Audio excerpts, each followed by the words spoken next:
Muy bien, continuamos con Cuestión de Estado. Ya está con nosotros el abogado Gerardo Abraham Zárate Salas. Él es especialista en temas laborales, forma parte del equipo de Fuerza 2011, a quien le damos la bienvenida. Doctor Zárate, ¿cómo está? Buenas noches. Muchas gracias, gracias Alexis, y buenas noches a todos los amigos de Cuestión de Estado y TV Villa 45. Villa TV, así es. Bueno, para conversar sobre el tema de las propuestas en el ámbito laboral que tiene Fuerza 2011, se plantean varias cosas. Una de las cosas que se está dando mucha publicidad y se está mencionando mucho en estos últimos días es el tema de la conformación de un consejo, de una suerte de una superintendencia que se encargaría de velar por el cumplimiento de los derechos laborales de los trabajadores. Así es. Una de las patas fundamentales que se tiene dentro del programa de Fuerza 2011, que es el tema laboral, que es uno de los ejes principales. Uno de ellos es el cumplimiento de los derechos laborales. De nada vale que se reconozcan derechos si es que no hay de parte del Estado una actividad en el sentido de garantizar estos derechos y de promover su cumplimiento. Es decir, no se trata simplemente de una actividad fiscalizadora, sino hay que ir a las empresas y hay que informar tanto a los trabajadores como a los empresarios de cuáles son los derechos que tienen cada uno de ellos y sus deberes y responsabilidades a los efectos de garantizar la vigencia plena de los derechos laborales y de seguridad e higiene que tienen los trabajadores. Pero ¿cómo se encaja esta propuesta con el modelo económico que se plantea en la Constitución que fue aprobada en el gobierno de Fujimori? El modelo económico, lo que plantea esta concepción, más bien la reducción de los derechos, eso es lo que se ha tenido desde la década del 90 hasta ahora, reducción de los derechos laborales. Se tienen 15 días de vacaciones, 15 días ¿cierto? Cuando hay descanso. Antes uno tenía derecho a un mes, ahora no. En esta lógica de flexibilidad laboral se han ido más bien recortando los derechos porque en realidad son casi como las condiciones que se van planteando. Durante la discusión de la Constitución de 1993, lo que se hizo fue simplificar más que eliminar, ¿no? Había muchas declaraciones en el sentido de que de derechos programáticos, de ideas, de hasta ideología, metida en la Constitución del 79. Y en la Constitución del 93 esto se simplificó y se lleva a las leyes, que es el lugar donde se deben desarrollar los derechos, no en la Constitución, porque esto puede llegar a tener cortapisas para los mismos trabajadores, porque los derechos laborales van evolucionando, van cambiando. Y el mismo concepto actual de lo que se llama flexibilidad laboral ya no es esta idea, y eso se ha dejado ya hace mucho tiempo de recortar, como se dice, derechos laborales, sino se va al concepto de lo que es flexiseguridad. ¿Qué significa esto? Que a los trabajadores lo que le tenemos que garantizar y a las empresas para lograr su competitividad es, tenemos objetivos comunes. No es el enfrentamiento entre trabajadores y empresas, sino es los objetivos comunes. ¿Y hacia dónde va eso?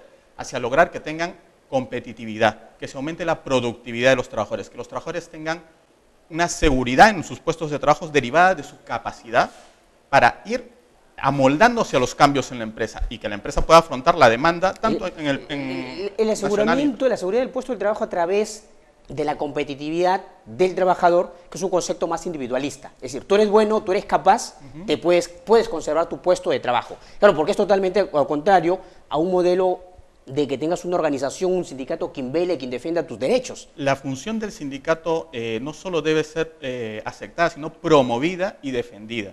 Es decir, el sindicato, al igual que los trabajadores, tienen que entender, y lo entienden y han evolucionado en ese sentido, y espero que así se exija por parte de los trabajadores, a cuáles son los nuevos retos que tengo yo como trabajador y cuáles son las reivindicaciones que debe asumir el sindicato. El sindicato lo que quiere no es solamente mantener un puesto de trabajo por sí. Si la empresa está deficitaria, tiene que decir, bueno, ¿y por qué está deficitaria? ¿Por qué tenemos peligro de perder todos nuestro puesto de trabajo? Oiga, necesitamos mayor capacitación, necesitamos también seguridad e higiene, necesitamos que se velen por las normas en casos de, por ejemplo, de tener arneses, en caso que suba yo a una altura, tener también la capacidad para poder negociar con la empresa los derechos de los trabajadores dentro de eso. Entonces, hay que cambiar esa cultura de enfrentamiento por una cultura de negociación y a la vez de representar a estos trabajadores para lograr aumentar la productividad, aumentar la capacitación de los trabajadores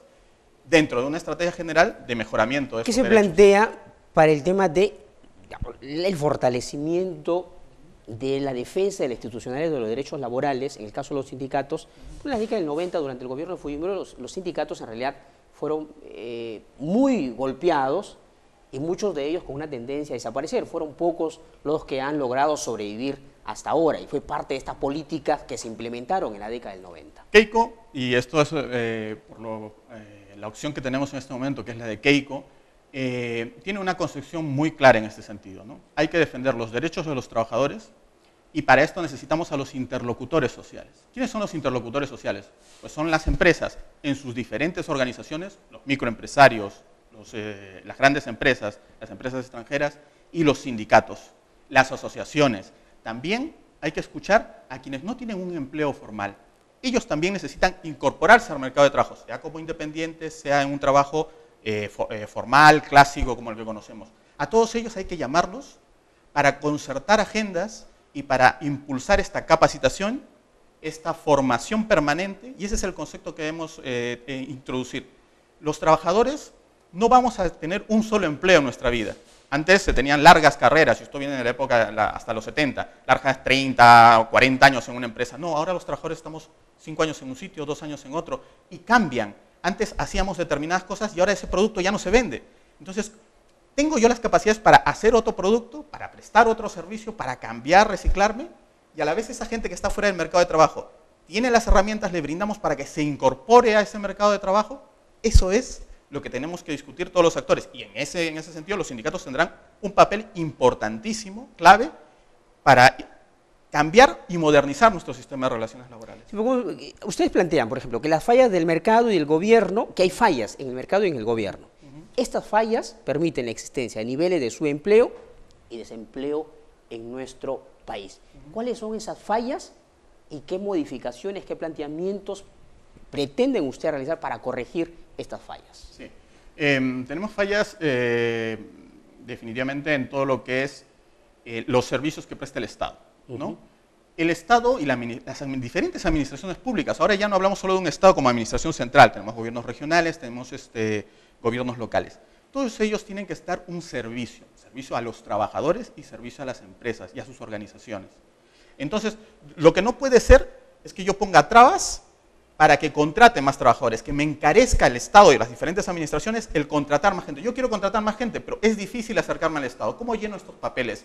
Tengo que ir de oficina en oficina. Esto me representa un costo, tanto de información como de trámites, de duración para poder empezar a operar y mientras tanto ya estoy contratando, ya estoy empezando a tener costos. Entonces, estas fallas tienen que corregirse, definitivamente. Sí, pero ¿cómo confiar, digamos, en propuestas? Porque fue también esta propuesta del gobierno de Fujimori el que propuso, ¿cierto?, el retiro de mucha gente de sus puestos, ¿cierto?, a través de despidos y en muchos casos, ¿cierto?, que se retirara la gente de manera voluntaria y comienza a implementar y comienza a introducir el empleador o el empresario que comienza a asumir cargos políticos. O sea, un empresario que se convierte en ministro de Trabajo. De hecho, que ese empresario va a velar, ¿cierto?, por los derechos que a él le convienen y seguro a los demás empresarios. Aquí hay que cambiar el foco de atención, ¿no? Definitivamente, como lo dijo un antiguo laboralista, Mario Pascua, hace mucho tiempo, ni trabajadores ni empleadores son ángeles ni demonios. Todos somos seres humanos, hay muy buenos trabajadores, son la gran mayoría, hay muy buenos empresarios, son la gran mayoría, y hay gente pues, que no obedece sus deberes, sus responsabilidades y que solo exige derechos, o privilegios incluso. En ese sentido, si lo vemos así, podemos llegar a la conclusión que lo importante aquí es lograr que tanto los ciudadanos, ¿no es cierto?, sean empresarios, sean trabajadores, puedan acceder al Estado y ser socios de él. Eso es lo que queremos, ser socios de ellos e impulsarlos a que puedan negociar las condiciones de trabajo y a la vez cautelar los derechos. Y si un Estado mucho más amplio. Lo que queremos es un Estado más eficiente. Esa es la clave. Funcionarios, que los tenemos actualmente, a los cuales hay que capacitar y brindar protección. Además del libre mercado, o sea, un Estado con más actores se convierte en un Estado, ¿cierto?, menos eficiente, un Estado más lento, un Estado que camina más despacio. Podemos ir a otras realidades, y te menciono el caso español, que es el que conozco en profundidad. Ahí hay una fuerte interacción de los interlocutores sociales, tanto de la empresa como de los trabajadores. Y llega un momento... Pero en Europa hay una mayor madurez política, y eso es lo que tenemos, y nosotros queremos como llegar de a eso. los trabajadores. Sí. Acá no. Más allá de generar condiciones para los derechos laborales, lo que se hace es más bien combatir al trabajador, ¿cierto?, disminuir sus derechos y darle mayor facilidad al empresariado. Esa es la política que se ha venido aplicando en los últimos años. Esa política de un Estado abstencionista en la garantía de los derechos de los trabajadores se acaba con Keiko. Keiko ha sido muy clara en ni siquiera decir vamos a potenciar, no, vamos a crear una superintendencia que se encargue de vigilar por los derechos de los trabajadores. Y vamos a apostar fuertemente por la concertación de los actores sociales a los efectos que lleguen a acuerdos.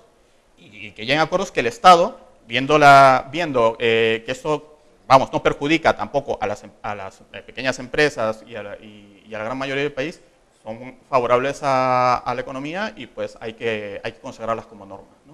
Entre las propuestas ustedes señalan la facilitación del pago de impuestos, es uno de los puntos. ¿A quién? ¿A las grandes empresas?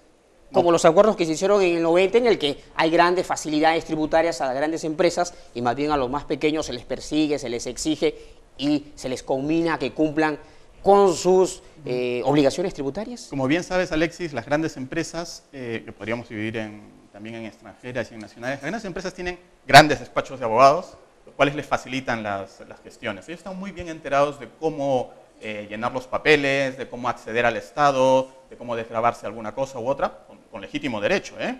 Eso no lo debemos tenerlo en cuenta. ¿Quién es el que tiene dificultad? El pequeño empresario. Sí, pero mayor negociación, mayor capacidad de negociación tiene el gran empresario. Sí, pero porque invierte varios millones de dólares y muchas veces pone como condición, invierto tanto, pero a cambio de esto. Te diré que nosotros tenemos un sistema de promoción de inversiones mucho menos atractivo que muchísimos países con los cuales competimos por esas inversiones, ¿eh? Te muestro el caso, te menciono el caso mexicano, en el cual a las empresas se negocia directamente, y en el caso español también, darles terrenos, cofinanciar sus proyectos de inversión a fondo perdido, ¿cierto? Y muchas veces incluso asumir parte de una posible pago de indemnizaciones en caso que la empresa cierre. Entonces, nosotros no damos ninguno de esos beneficios. A mí muchas veces me preguntan empresarios, oye, me encantaría ir al Perú, veo que tienen muchos atractivos para la inversión. ¿Con qué paquete? No, acá vienes a invertir. Entonces, hay que tener cuidado, o sea, debemos entender que el Perú compite con muchos países, que incluso lo hacen con propaganda. O sea, en Europa, cuando prendes la televisión, te encuentras con propaganda. El gobierno danés te da todas estas facilidades para que inviertas en Dinamarca. Entonces, eso hay que tenerlo en cuenta, ¿eh? No es tan así. Pero el acento de Keiko en este sentido va a ser sobre todo en los pequeños y medianos empresarios. A ellos hay que ayudarles a hacerles más simples el Estado y que encuentren en el funcionario público un servidor. Bien, muchas gracias por venir, doctor Gerardo Zárate. Mucha suerte, muchos éxitos en este proceso electoral. Me quedan unos días, un poco más de 2 semanas, y seguro en el tema del debate también. Este tema va a estar ahí como parte de lo que se va a debatir el tema. Eso es lo que queremos. Creo que estos son los temas que le interesan a la gente, ¿no? Y son los temas sobre los cuales Keiko ha puesto una incidencia fundamental. Esto y los temas de capacitación y de defensa de los derechos laborales. Muchas gracias. Muy bien, agradecemos la presencia del doctor Gerardo Abraham Zárate. Vamos a una pausa. Regresamos entre un instante con el doctor Paucar de Gana Perú. Volvemos entre un instante.